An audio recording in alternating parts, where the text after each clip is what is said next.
Hello students, I'm Dr. Amit Bhatnagar, working as Senior Research Officer in the Department of Agronomy at GB Pant, University of Agriculture and Technology, Pantnagar, Uttarakhand.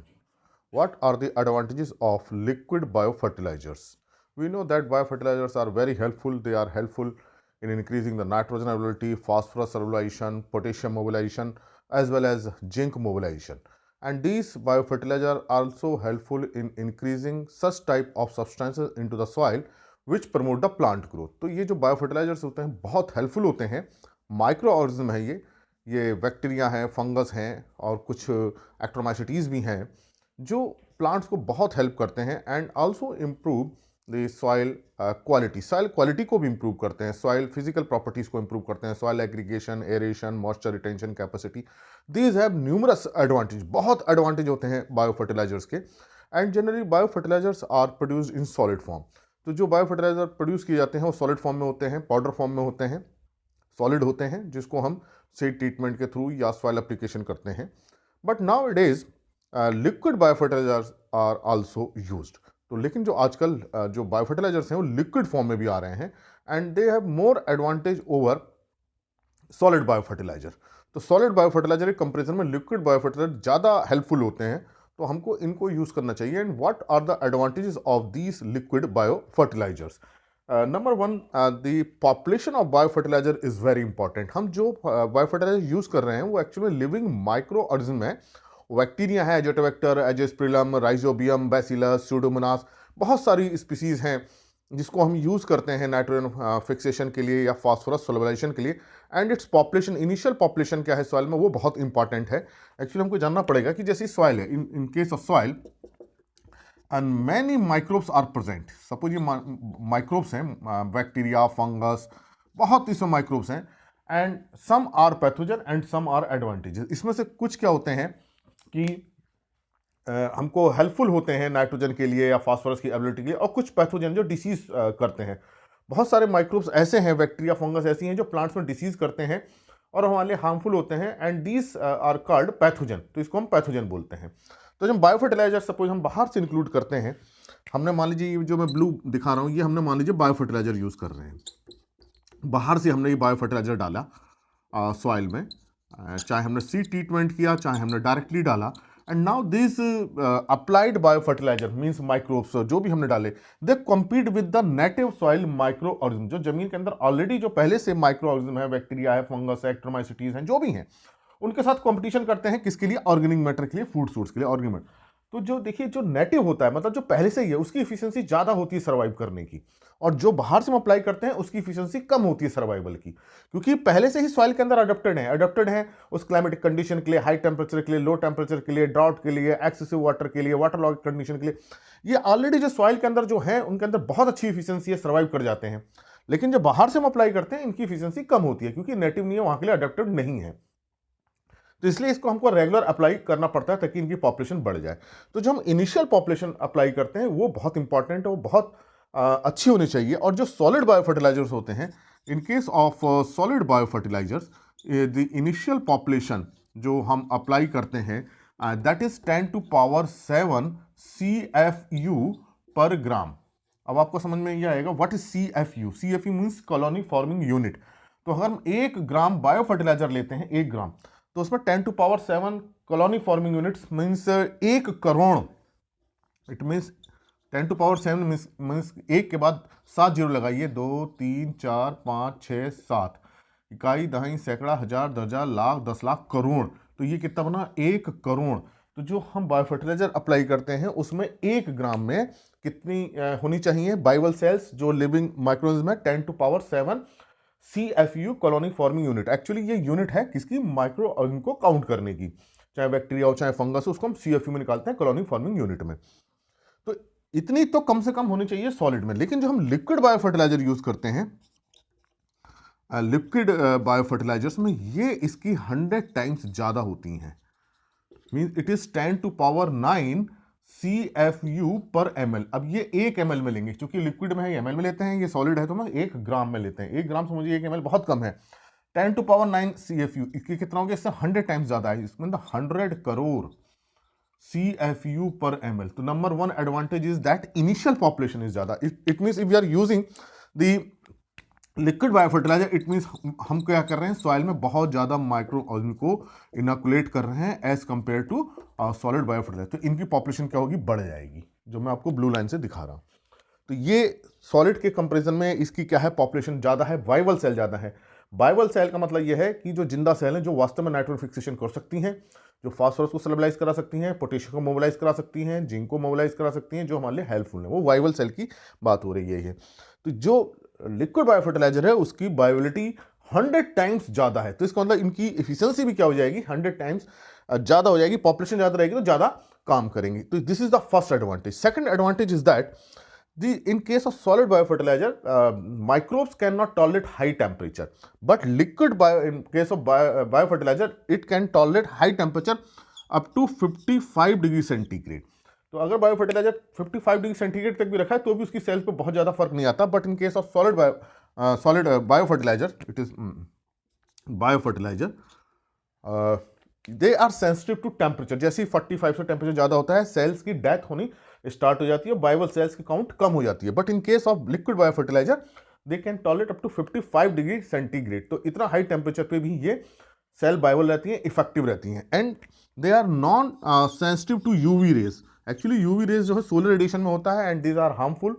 And in case of solid biofertilizer, if there is a UV rays, ultra violet rays जिसको हम बोलते हैं, ये सभी के लिए harmful होती है, माइक्रोऑर्गेनिज्म के लिए। लेकिन जो सॉलिड बायोफर्टिलाइजर है, इसमें ये ज़्यादा सेंसिटिव होते हैं और इनकी डेथ हो जाती है। But in case of liquid biofertilizer, they can tolerate, these microbes can tolerate ultra violet radiation. तो यहाँ देखिए दो एडवांटेज है। एक तो हम हाई टेम्परेचर पे भी स्टोर कर सकते हैं। गर्मी के दिनों बहुत ज़्यादा टेम्परेचर हो जाता है तो इसकी सेल्स की काउंट कम नहीं होती, जबकि इसकी सेल्स की काउंट कम हो जाती है। दूसरा, अल्ट्रा वायलेट रेज अगर सूरज की रोशनी में रखा हुआ है या कॉन्टैक्ट में आ गया है तो ये इसकी इफिशिएंसी कम हो जाएगी सॉलिड बायोफर्टिलाइजर की, लेकिन इसकी कम नहीं होती। ये एक बहुत बड़ा एडवांटेज है। और यहाँ देखिए इनिशियल पॉपुलेशन भी क्या है इसमें ज़्यादा है, and it can tolerate up to low temperature 10 degree centigrade. तो लो टेम्परेचर 10 डिग्री सेंटीग्रेड भी हो जाएगा, कम भी हो जाएगा, तो भी इसकी सेल्स पे बहुत ज़्यादा इफेक्ट नहीं आएगा। So that's why liquid biofertilizer have more advantage over solid biofertiliser. तो ये एक बहुत अच्छा एडवांटेज है। Secondly, these liquid biofertilizer can be use with by drip irrigation. अगर हम ड्रिप इरीगेशन यूज़ कर रहे हैं तो उसमें हम पानी के साथ मिला करके इसको दे सकते हैं, जबकि ये हमको प्रॉब्लम आती है किसमें, सॉलिड बायोफर्टिलाइजर, क्योंकि पाउडर फॉर्म में होते हैं, काला पाउडर टाइप का रहता है, तो बुरा पानी के साथ देने में इसको दिक्कत है। But it can be applied with the drip irrigation. तो ड्रिप इरीगेशन के साथ बहुत अच्छा इसको कॉम्बिनेशन कर सकते हैं। जहां हम ड्रिप इरीगेशन कर रहे हैं, पानी के साथ हम इसको ईजिली मिला सकते हैं, तो इसकी मिक्सिंग की क्या होती है, आसान हो जाती है। और बाकी जो एडवांटेजेस हैं वो सारे सॉलिड बायोफर्टिलाइजर के जैसे ही हैं। नाइट्रोजन की एबिलिटी इंक्रीज करते हैं, फास्फोरस सॉल्युबलाइजेशन को बढ़ाते हैं। जैसे मैंने बताया कि सॉइल के अंदर फास्फोरस बहुत ज़्यादा है लेकिन वो इनसॉल्युबल फॉर्म में है, तो ये फास्फोरस को सॉल्युबलाइज करके प्लांट को अवेलेबल कराते हैं। इसी तरह से potassium is fixed into soil particle. Soil के पार्टिकल के बीच में पोटेशियम फिक्स हो जाता है, उसके दो लेयर के बीच में फिक्स हो जाता है, तो वहाँ जो है उसको पोटेशियम को भी मोबिलाइज कराते हैं, जिंक को भी मोबिलाइज कराते हैं। तो सर ये एडवांटेज बिल्कुल वही हैं जो सॉलिड बायोफर्टिलाइजर की तरह है, लेकिन इनकी इफिशिएंसी क्या है, ज़्यादा है। तो ये हमारे लिए ज़्यादा एडवांटेजेस होते हैं। And we can use as a seed treatment. इसको हम बिल्कुल सीड ट्रीटमेंट की तरह यूज़ कर सकते हैं। इसमें हम 250 ml मान लीजिए हम ले लेते हैं, 250 ml को हम मिक्स कर लें 3 to 4 लीटर वाटर या 2 to 3 लीटर वाटर में मिक्स करके इसको मिक्स कर लें। और ये करीब हमारा 30, 40, 50 kg सीड्स, जितना भी हमारा सीड साइज है उसके अकॉर्डिंग हम इसको मिला सकते हैं। उसमें ले लीजिए किसी पॉलिथीन में लेकर के, किसी बकेट में लेकर के 250 ml लिक्विड बायोफर्टिलाइजर, उसमें पानी मिलाइए, आराम से घुल जाएगा। तो इसको घुलने में सॉलिबिलिटी को कोई दिक्कत नहीं होती है। और उसमें हमारा सीड के हिसाब से, सीड बड़ा है छोटा है, करीब 50 किलो सीड को मिला करके मिक्स कर दीजिए और ड्राई कर लीजिए, तो उसको हम यूज़ कर सकते हैं। तो हमारा सीड ट्रीटमेंट भी हम कर सकते हैं, रूट डिपिंग भी हम कर सकते हैं। रूट डिपिंग के लिए भी हम बिल्कुल यही करें कि हम 250 ml ले लें और इसमें हम करीब 5 लीटर वाटर मिला लें, 5 लीटर वाटर या 6 लीटर वाटर, और इसमें हम रूट्स को डिप करें 20 to 30 मिनट।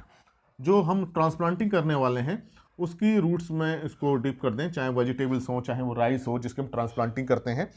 तो रूट को 20 to 30 मिनट, तो बायोफर्टिलाइजर उसकी रूट्स के साथ चिपक जाएगा और फिर उसकी रूट जोन में ही बायो फर्टिलाइजर रहेंगे, वहीं उसको नाइट्रोजन को, फास्फोरस को, पोटेशियम को अवेलेबल कराएंगे। तीसरा हमारा क्या हो सकता है, जो मैंने पहले भी एक बायो फर्टिलाइजर का अपलोड कर रखा है, उसको देखिएगा। सॉइल एप्लीकेशन भी हम कर सकते हैं। डायरेक्टली हम कैसे कर सकते हैं कि हम करीब 500 ml ले लें, इसकी डोज को बढ़ा दें, 500 ml कर दें, और इसमें 50 kg FYM ले लें हम। 50 kg FYM कंपोस्ट जो ऑर्गेनिक मैटर है उसमें अच्छी तरह से मिक्स कर लें, और फिर 50 kg FYM को 1 एकड़ एरिया में हम मिला दें, ताकि इस पूरे खेत में मिला दें, ताकि इस तरह से मिलाएं कि खेत में, इनके फील्ड में इसकी पॉपुलेशन बढ़ जाए। तो बिल्कुल उसी की तरह हम यूज़ कर सकते हैं, लेकिन हमको ज़्यादा एडवांटेज मिलेगा, इनकी एफिशिएंसी ज़्यादा है, इनकी सेल काउंट ज़्यादा है, टेम्परेचर को ज़्यादा टॉलरेट कर सकते हैं, क्योंकि खेत में गर्मी के दिनों में बहुत ज़्यादा हाई टेम्परेचर हो जाता है। अगर हाई टेम्परेचर हो जाता है तो सॉलिड बायो फर्टिलाइजर्स की एफिशिएंसी कम हो जाती है, लेकिन लिक्विड बायो फर्टिलाइजर की एफिशिएंसी बनी रहती है। इसी तरह से खेत में जो सोलर रेडिएशन आता है उसमें यूवी रेज भी होती हैं, तो सॉलिड बायो फर्टिलाइजर में जो एजोटोबैक्टर है, चाहे वो एजिस्पर्लम है, चाहे वो बैसिलस हैं, सूडोमोनास हैं, ये थोड़ा सा सेंसिटिविटी बढ़ जाती है। लेकिन यहाँ क्या है, प्रोटेक्टेंट, लिक्विड बायो फर्टिलाइजर में कुछ प्रोटेक्टेंट डाले जाते हैं तो वही जो सॉलिड बायो फर्टिलाइजर में जो एजोटोबैक्टर है, जो एजोस्पिरिलम है, जो बैसिलस हैं, सूडोमोनास हैं, वही सब इसी में ही है। एजोटोबैक्टर इसमें भी है, एजोस्पिरिलम भी है, बैसिलस भी है, सूडोमोनास भी है, माइक्रोस वही है, लेकिन यहाँ कुछ प्रोटेक्टेंट्स मिलाए जाते हैं, एक्स्ट्रा केमिकल मिलाए जाते हैं, ताकि इनकी सेल को बचा के रखें, हाई टेम्परेचर से बचा के रखें, अल्ट्रावायलेट रेडिएशन से बचा के रखें। इस कारण से इनकी एफिशिएंसी ज़्यादा होती है। तो लिक्विड बायो फर्टिलाइजर हमने डाल रखा है, यूवी रेज आ रही हैं, तो प्रोटेक्टेंट इनको बचाते हैं। तो ये एक एडवांटेज है, इसके अंदर प्रोटेक्टेंट होते हैं, सेल प्रोटेक्टेंट होते हैं, जो इसके लाइफ को बढ़ा देते हैं। तो ये हमारे लिक्विड बायो फर्टिलाइजर के एडवांटेजेस हैं, इसको हमें जरूर यूज़ करना चाहिए। और वैसे भी कोई भी क्रॉप है उसमें हमें बायो फर्टिलाइजर यूज़ करना चाहिए, चाहे वो सॉलिड हो, चाहे वो लिक्विड है। अगर लिक्विड मिल जाता है तो बहुत अच्छा है, नहीं तो हमें सॉलिड तो करना ही चाहिए। और हर सीज़न में हर क्रॉप में बढ़ानी चाहिए, इससे नाइट्रोजन, फास्फोरस, पोटेशियम, जिंक बढ़ता है। और भी बहुत सारे एडवांटेज हैं, सॉइल का एग्रीगेशन बढ़ता है, सॉइल की मॉइस्चर रिटेंशन कैपेसिटी बढ़ती है। और ये माइक्रोस क्या करते हैं, चूंकि मैंने जैसे शुरू में बताया, पैथोजन जो होते हैं, जो हार्मफुल होते हैं, उनके साथ कॉम्पीट करते हैं, उनकी पॉपुलेशन कम कर देते हैं, तो सॉइल बॉर्न डिसीजेज जो होती हैं वो भी कम हो जाती हैं, सॉइल की जो है न्यूट्रिएंट अवेलेबिलिटी बढ़ जाती है, सॉइल की ओवरऑल क्वालिटी इंप्रूव होती है, क्योंकि ये हमारे लिए हेल्पफुल माइक्रो ऑर्गेनिज्म है। इसलिए इसको हमको बाहर से अप्लाई हर बार करते रहना चाहिए, और इसका कोई साइड इफेक्ट नहीं होता है। There is no negative effect, no side effect. तो इसलिए हमको ये जरूर बायो फर्टिलाइजर यूज़ करने चाहिए। इससे हमारी सॉइल की प्रॉपर्टी बढ़ती है, ऑर्गेनिक मैटर कंटेंट बढ़ाने में ये हेल्पफुल होते हैं। उसको चूंकि मिनरलाइज भी कराते हैं, प्लांट की ग्रोथ बढ़ेगी तो रूट ग्रोथ बढ़ेगी, तो उसके अंदर ऑर्गेनिक मैटर भी बढ़ेगा। उसको मिनरलाइज कराएंगे, मतलब जो उसके अंदर ऑर्गेनिक फॉर्म में जो न्यूट्रेंट हैं, कॉम्प्लेक्स फॉर्म न्यूट्रेंट है, उनको सॉल्वलाइज कराते हैं, प्लांट्स को अवेलेबल कराते हैं। ओवरऑल जो है सॉइल क्वालिटी इंप्रूव होती है, और जब सॉइल क्वालिटी इंप्रूव होती है तो प्लांट की ग्रोथ भी इंप्रूव होती है। तो इस कारण से हमको ये बायो फर्टिलाइजर हमेशा यूज़ करने चाहिए, और अगर हमको लिक्विड बायो फर्टिलाइजर मिलता है तो उसको जरूर यूज़ करना चाहिए। और ये बायो फर्टिलाइजर जो है ऑर्गेनिक फार्मिंग के लिए बहुत अच्छे हैं, क्योंकि in organic farming we do not apply any chemical fertilizer. Organic farming में कोई केमिकल फर्टिलाइजर यूज़ नहीं करते हैं, तो इसको हम यूज़ कर सकते हैं। ऑर्गेनिक फार्मिंग के लिए भी बहुत अच्छे ये न्यूट्रेंट सप्लीमेंट हैं। तो always use the bio fertilizer. So these are the many advantages of liquid bio fertilizers. Thank you very much.